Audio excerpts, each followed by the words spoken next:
Assalamualaikum warahmatullahi wabarakatuh.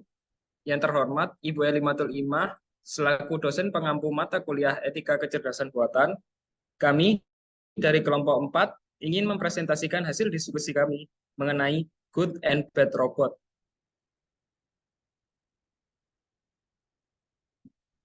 Dengan saya sendiri, Dania Titya Putra Effendi dengan NIM 038, Azwin Rasik Azinar dengan NIM 010, Muhammad Zaidan Atollah dengan NIM 014, Fadila Nuria Sinta dengan NIM 03, Rifa Diana Diansah dengan NIM 043. Next.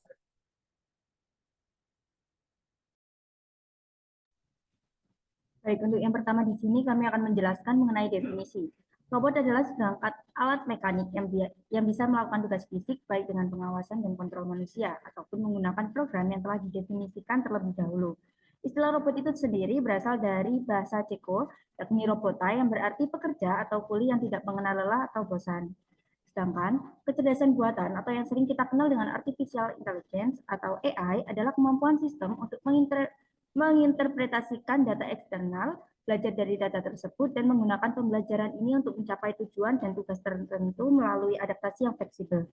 Nah, ketika dikaitkan dengan kecerdasan buatan atau AI, robot dapat memiliki kemampuan untuk memproses informasi, belajar dari pengalaman, dan mengambil keputusan berdasarkan data yang ada. Sehingga dalam konteks ini, robot yang baik merujuk pada robot yang digunakan untuk tujuan yang positif, seperti membantu dalam penelitian ilmiah, membantu orang dengan mobilitas terbatas, ataupun menjalankan tugas-tugas berbahaya. Di sisi lain, robot yang buruk mencakup penggunaan teknologi robotik untuk tujuan yang merugikan, seperti senjata otonom atau perangkat yang digunakan untuk menyusup atau meretas sistem komputer. Selanjutnya, meskipun robot dan AI memiliki potensi manfaat yang besar, mereka juga dapat menjadi ancaman jika digunakan dengan tidak etis atau untuk tujuan yang merugikan. Penggunaan senjata otonom dan risiko kehilangan pekerjaan manusia adalah beberapa contoh dampak negatif yang dapat timbul dari perkembangan teknologi robotik dan AI ini. Oleh karena itu, penting untuk selalu mempertimbangkan implikasi etis dan hukum serta memastikan penggunaan robot dan AI sesuai dengan nilai-nilai manusia dan norma-norma yang berlaku. Selanjutnya, di sini kita akan membahas mengenai 3 hukum robot yang diciptakan oleh penulis fiksi ilmiah, yakni Isaac Asimov. Untuk yang pertama, yakni sebuah robot tidak diperbolehkan untuk menyakiti manusia dan juga tidak bertindak ketika tindakan tersebut dapat membahayakan manusia. Sedangkan yang kedua, robot harus selalu mengikuti perintah manusia, kecuali jika perintah tersebut akan menyebabkan konflik dengan hukum pertama, yang menyatakan bahwa robot tidak boleh membahayakan manusia atau membiarkan manusia terluka. Sehingga hukum kedua ini menekankan pentingnya keselamatan manusia dalam perilaku robot tersebut. Lalu yang terakhir di sini, artinya yakni sebuah robot harus melindungi keberadaannya selama perlindungan tersebut tidak bertentangan dengan hukum pertama atau kedua. Nah, prinsip yang ketiga ini menyiratkan bahwa sebuah robot diharapkan untuk menjaga dirinya sendiri selama itu tidak melanggar hukum pertama atau kedua yang menyuruhnya untuk tidak menyakiti manusia dan tunduk pada perintah manusia. Next. Ada jenis-jenis robot. Yang pertama yaitu ada Asimo Honda, yang di mana robot ini berjenis humanoid yang dibuat oleh Honda. Robot ini memiliki tinggi 130 cm dan berat 54 kg. Asimo dapat berjalan dengan 2 kaki dengan gaya berjalan yang menyerupai manusia hingga kecepatan 6 km per jam. Asimo juga dapat berinteraksi dengan manusia seperti memberikan salam dan menyalami orang lain. Honda menghentikan pengembangan dan produksi robot Asimo pada tahun 2018 untuk fokus pada aplikasi teknologi yang lebih praktis. Selanjutnya yaitu ada robot Pepper. Robot ini persis dengan robot jenis Asimo, yang dimana tipnya yaitu humanoid yang dibuat oleh SoftBank Robotics atau dulu bernama Aldebaran Robotics. Robot ini memiliki kemampuan untuk membaca emosi manusia dan dapat berinteraksi dengan manusia melalui percakapan dan layar sentuh. Pepper memiliki tinggi 120 cm dan berat 28 kg. Robot ini menyambut, memberikan informasi, dan membimbing pengunjung dengan cara yang inovatif. Selanjutnya yaitu ada robot Jibo. Robot sosial pertama yang diciptakan untuk digunakan di rumah. Jibo memiliki tinggi sekitar 28 cm dan berat sekitar 2,7 kg. Robot ini memiliki kemampuan untuk mengenali wajah dan suara manusia dan dapat belajar hingga 16 orang berbeda.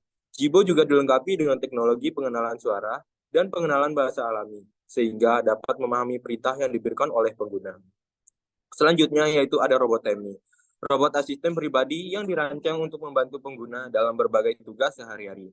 Temi memiliki layar sentuh 10 inci dan dapat digunakan untuk menampilkan video, foto, informasi lainnya. Robot ini juga dilengkapi dengan kamera 18 megapiksel yang dapat digunakan untuk melakukan panggilan video. Dan terakhir yaitu ada robot DJ RoboMaster S1. Robot edukasi cerdas dari JJ1 yang memungkinkan pengguna untuk mempelajari dunia robotika, pemrograman, dan kecerdasan buatan melalui fitur dan gameplay yang menarik. S1 dilengkapi dengan controller cerdas yang kuat yang dapat mendukung fungsi seperti transmisi gambar, definisi tinggi low latency, komputasi AI, dan pengembangan pemrograman secara bersamaan. Selanjutnya yaitu ketika AI lebih pintar daripada manusia, yang dimana ketika mesin menjadi lebih cerdas daripada manusia, situasinya akan menjadi sangat kompleks. Terjadi tunjukan drastis dalam kecerdasan mesin yang disebut sebagai singularitas, di mana mesin memiliki potensi untuk melebihi kapabilitas manusia. Dampaknya menjangkau berbagai sektor, seperti pendidikan, layanan kesehatan, dan bisnis. Namun, seiring kemajuan ini, juga muncul kekhawatiran tentang pekerjaan manusia yang bisa gantikan oleh kecerdasan buatan yang lebih efisien dan ekonomis. Namun, pernyataan muncul, apakah singularitas dan kecerdasan buatan lebih adalah tantangan yang harus kita hadapi atau malah suatu kesalahan dalam perjalanan teknologi? Jawabannya yaitu konsep-konsep seperti falsifikasi yang diajukan oleh Popper dan pandangan revolusi ilmiah ala Kuhn bisa membantu kita memahami bagaimana ilmu pengetahuan dan teknologi berkembang. Namun kita harus merenungkan bagaimana kita nantinya akan beradaptasi dengan perkembangan teknologi yang sangat cepat ini. Apakah kita akan terus bersaing dengan kecerdasan buatan, ataukah kita akan bekerja sama dengan mereka? Selanjutnya,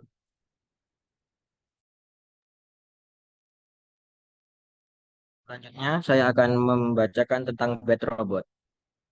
Bad Robot adalah istilah yang mengacu pada robot atau entitas buatan lain yang memiliki sifat atau perilaku yang dianggap jahat, bermusuhan, atau merugikan. Ini dapat mencakup situasi di mana robot memiliki niat yang merugikan atau digunakan untuk tujuan yang bermasalah seperti merusak, mencuri, atau melanggar hukum. Istilah ini digunakan untuk menyoroti potensi bahaya atau ancaman yang mungkin muncul dari penggunaan teknologi buatan yang tidak sesuai atau tidak etis, sehingga bad robot mencerminkan perhatian terhadap kemungkinan dampak negatif yang dapat timbul akibat pengembangan dan penggunaan teknologi buatan. Next. Berikut ini adalah contoh peristiwa-peristiwa bad robot. Pada tahun 2017 terjadi tragedi di pabrik Ventra-Ionia Mines yang berlokasi di Michigan. Wanda Holbrook, seorang wanita 57 tahun yang bekerja sebagai spesialis perawatan di pabrik tersebut, tewas dalam kejadian yang sangat mengerikan. Hal ini terjadi ketika sebuah robot yang seharusnya tidak berada di bagian di mana Holbrook bekerja tiba-tiba muncul dengan membawa suku cadang truk dan secara tidak sengaja menjatuhkannya ke arah kepala Holbrook. Robot-robot di pabrik ini memiliki tugas untuk memuat suku cadang ke dalam peralatan. Namun, terdapat kesalahan dalam sistem di mana robot seharusnya berhenti memuat ketika peralatan sudah penuh. Namun, sayangnya, robot tersebut tetap melanjutkan proses pengisian yang akhirnya menyebabkan kejadian tragis ini terjadi. Kejadian ini mencuat menjadi berita besar pada tahun lalu, dan suami dari Wanda Holbrook mengambil tindakan hukum dengan menggugat 5 perusahaan, termasuk pabrik tersebut dan produsen robot, dalam rangka mencari keadilan.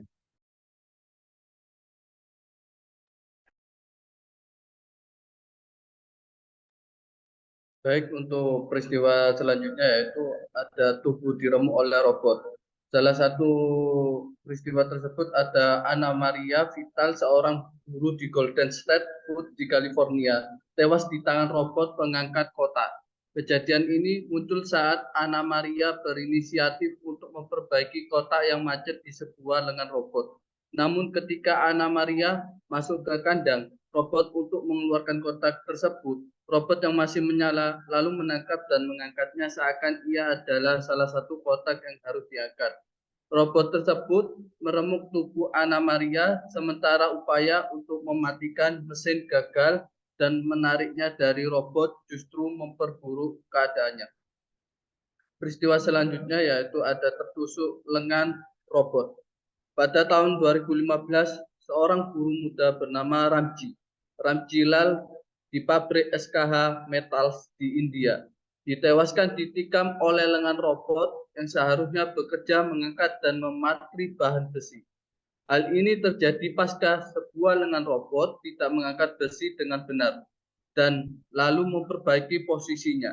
Ia tak seberapa cepat dalam memperbaikinya dan akhirnya si robot tak disangka menikamnya tepat di perut. Sembari orang tersebut teraliri listrik, ia meninggal di rumah sakit karena luka dalam. Selanjutnya yaitu sebuah kejadian di nahas terjadi di pabrik Volkswagen di Baunatal, Jerman pada tahun 2015 silam. Hal ini terjadi setelah seorang pria yang tak disebut namanya oleh Volkswagen terbunuh oleh robot. Pria ini adalah mekanik yang bertugas menyetel robot untuk bekerja memasang bagian-bagian mobil.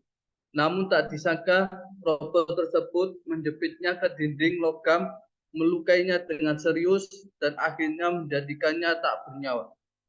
Robot-robot yang digunakan untuk memasang bagian-bagian mobil ini sebenarnya disimpan dengan rapi di semacam kandang. Ketika kecelakaan terjadi pun robot masih berada di sana, namun korban sengaja pergi ke sana untuk melakukan setelah rutin.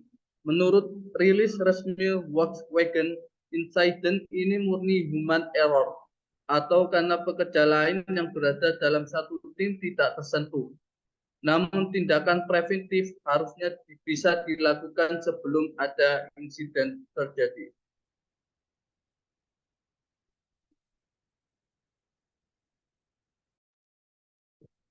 Baik, dari berbagai macam peristiwa mengerikan yang tadi, terdapat solusi penanganan yang bisa dilakukan, diantaranya ada pemahaman risiko yang mendalam.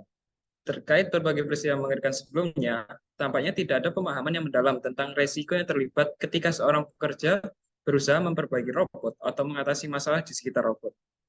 Ini termasuk kurangnya pemahaman akan bahaya yang mungkin terjadi saat pekerja memasuki zona operasional robot. Dalam situasi yang terjadi, ada kesempatan untuk menerapkan langkah-langkah pencegahan seperti mengisolasi zona operasional robot, memberikan pelatihan kepada pekerja tentang risiko yang terlibat, memiliki prosedur darurat yang jelas untuk mengatasi situasi yang tak terduga. Next.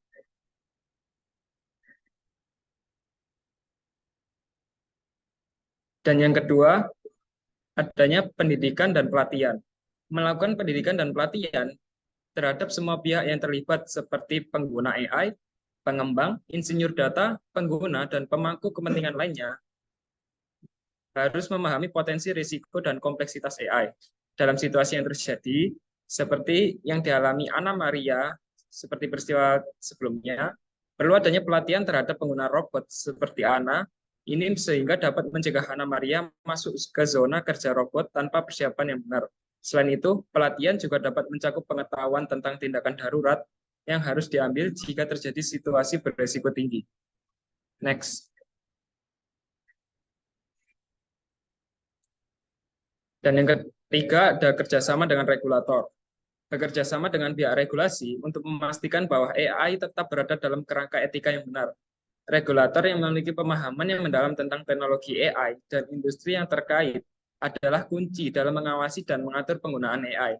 Dalam kasus yang disebutkan, jika perusahaan bekerja sama secara aktif dengan badan pengawas yang relevan, mereka mungkin telah memastikan bahwa zona kerja robot diatur sesuai dengan pedoman keselamatan dan pekerja telah diberikan pelatihan yang sesuai, sehingga peristiwa-peristiwa sebelumnya dapat mudah teratasi. Next.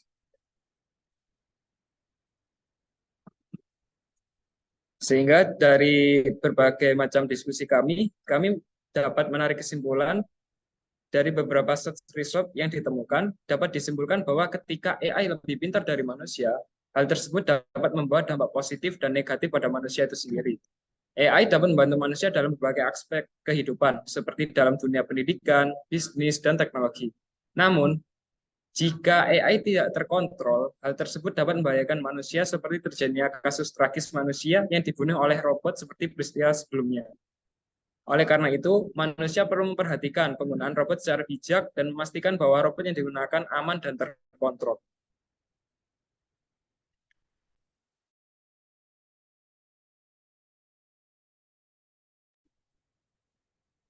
Baik, sekian dari presentasi kami. Jika ada kesalahan kata, mohon dimaafkan.